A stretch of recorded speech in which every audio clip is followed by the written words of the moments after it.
Hi guys, here with your English for today. So we've been planning our own non-chronological report about the Vikings. We've looked at our first two information paragraphs. We've looked at our second two information paragraphs. We've also looked at the topic sentences we want to use for each of those paragraphs. We've looked at the information, so the facts we want. We've got these all in note form. We've looked at the subheadings that are going to guide our reader to each paragraph. So today, at the end of our lesson, we're going to plan our title, our introductory paragraph, what images we're going to use, what captions are going to go with them, and whether you're going to use a fact box or not, what we can put into that. And before we do that, we're going to carry on looking at the different word classes. So yesterday we looked at the determiner, so the, a, or whether it's a number of things. Today we're going to look at the pronouns. So pronoun is a word that is used in place of a noun that is a specific person or thing, such as she, him, mine, we, us, me, herself. So if we go back to our model sentence that we started this week with, in gold, we've got our pronouns. Although he was tired, the young boy ran quickly into his bedroom to read a book. So a pronoun is a word that takes the place of a noun. So if we look at our sentence we've got on screen now, Anna ate her tea when she got home. We've got Anna, that is our noun. That is the name of the person. We've got ate her tea when she got home. So those are our two pronouns. They replace the use of her name over and over and over again. So as an example, Anna ate Anna's tea when Anna got home. That doesn't sound as good as a sentence, whereas Anna ate her tea when she got home. Now, to me, that rolls a lot better. It sounds a lot better. It's a lot easier to read as well. So it avoids us having to repeatedly use the person's name. So when we're using these, we've got to remember there's several different classes of pronoun. In fact, there are 7, and each are used for different purposes. So we have personal pronouns. So these represent people, places, and things. I, you, she, he, it, we, you, they, me, him, her, us, them for an object. So we've got lots of different personal pronouns. We have possessive pronouns. So they tell us that it belongs to somebody. They show ownership and replace possessive noun phrases. Mine, yours, his, hers, its, ours, yours, and theirs. Now, there's one really important thing to remember here. None of these have apostrophes in them. So if you're talking about it belonging to somebody, don't put an apostrophe at the end of the word before the S. So it doesn't help. Okay, you can use it if you're using a pronoun. So if you were using Anna, you would have the apostrophe and then the S. If you're using the pronouns, you don't need the apostrophe. We have relative pronouns. So they link one part of a sentence to another by introducing a relative clause that describes an earlier noun or pronoun. So who, whom, whose, which, that, and what. For example, the boy over there who lives next door went and did something. So we've got that relative pronoun. It tells us where they are. We have demonstrative pronouns. So they function as subjects or objects in a sentence replacing nouns. This, that, those, these. For example, I have a dinosaur, but I could say this is a plastic toy. I don't have to tell you that it's a plastic dinosaur. You can see that. I can use the pronoun this to make the identification of what I'm talking about. We have reflexive pronouns. So these refer back to an earlier noun or pronoun in a sentence. So the performing and receiving of an action apply to the same person or thing. Myself, yourself, himself, herself, ourselves, themselves. We have interrogative pronouns. These are used to ask questions and they represent an unknown subject or object. Who, whom, what, which, whose. What is that? Who is that? So it gives us, like I said, it replaces the noun that describes it. We have indefinite pronouns. These don't refer to any specific person or thing, but take the place of nouns in a sentence. Somebody, someone, something, anybody, anyone, anything, nobody, no one, nothing, all, another, both, each, many, most, other, some, few, none, such. So they don't really know. So if we've said, for example, somebody came into my classroom and took my coffee cup, for example, I don't know who's done it.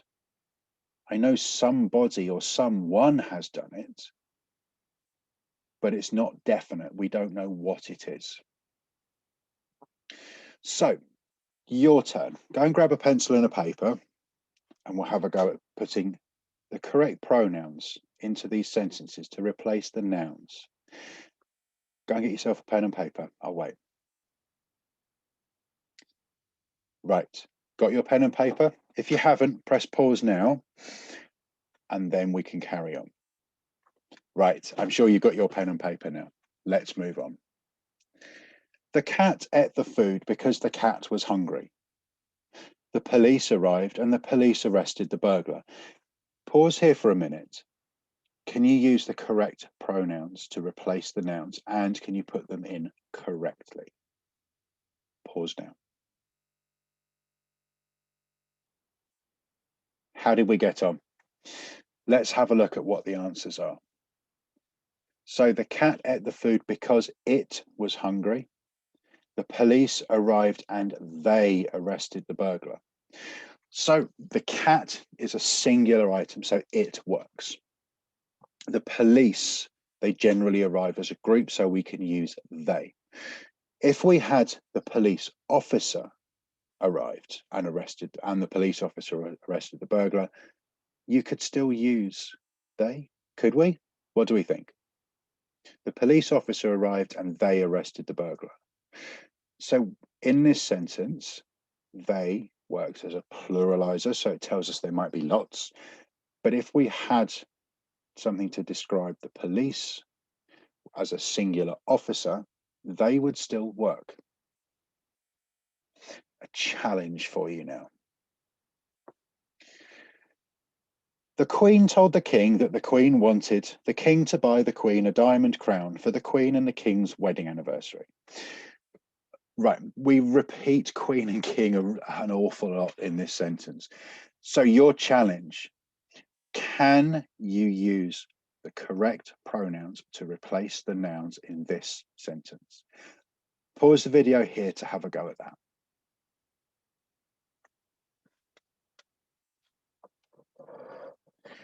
Okay, how did you get on this time?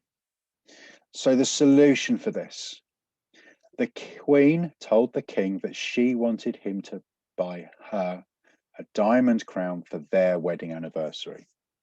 So we go from having this big, bulky, lumpy sentence here to something that looks a lot neater and actually reads a lot better because we're not constantly repeating Queen, King, Queen, King. And by not repeating things over and over again in that way, our sentence makes sense and our reader will carry on reading. If we're constantly having Queen and King and Queen and King, our reader gets bored and they don't want to carry on reading. So pronouns are convenient words. Without them, we would have to continually repeat the noun every time we wanted to talk about it, which would become repetitive. So as I've been saying, we use it to make our writing better. So the example below. Annabelle took Annabelle's hair out of Annabelle's hair's ponytail and brushed Annabelle's hair carefully. Then Annabelle studied Annabelle in the mirror. Annabelle said out loud, considering Annabelle's tanned face. If Annabelle's going to make Annabelle look like a ghost for Halloween, Annabelle's going to need some seriously thick white face paint. Now, if I asked you to tell me what that paragraph was about, you could probably tell me it was about Annabelle and not a great deal else. So this is where pronouns come in really helpful. So I'll show you the same paragraph, but with the pronouns used this time. Annabelle took her hair out of her ponytail band and brushed it carefully. Then Annabelle studied herself in the mirror. She said out loud, considering her tanned face. If I'm going to make myself look like a ghost for Halloween, I'm going to need some seriously thick white face paint. So the pronouns have made this better to read. They make it flow better. And now if I asked you what this paragraph was about, you'd be able to say, well, someone that's come home, has taken their ponytail out, and they're getting ready to go to a Halloween party. So you can see the difference side by side now about how much more detail you can get by using the pronouns correctly. So our main task, we're going to plan our title, our introduction, what pictures you're going to use and what captions are going to go with them. Then look at whether you want to add a fact box. Have you got something that doesn't quite fit into one of your 4 paragraphs? You might well do. And that's when using a fact box can come in really, really helpful. You'll need to do some more research, either using some of our history lessons and or excuse me, information you find interesting about the Vikings. So whether you look it up on YouTube, on the internet using Kindle, or even going through books. Remember, this is still a plan. It only needs to be done in note form. So we don't need full sentences. We don't need the pictures drawn out fully. If you've just got an idea of what you want to have, concentrate on the caption rather than spending too much time making sure the picture's detailed. We've got our time to write and finish our report this week. Let's get the plan really buttoned down today. So back to our template. We've already looked at paragraph 1, paragraph 2. We did paragraph 3 and paragraph 4 yesterday. So what we've got left is what's in red, inside the red border. We've got our title, we've got our introduction, pictures and captions, fact boxes, or a did you know this box. A final paragraph.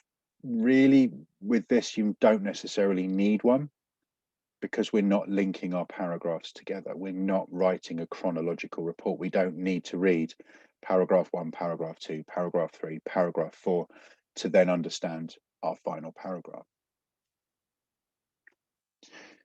So let's look at what we're concentrating on today.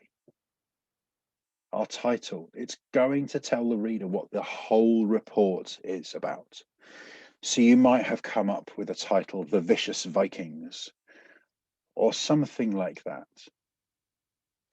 The introductory paragraph, or the introduction paragraph, this paragraph introduces the areas that the report's going to give you more information about.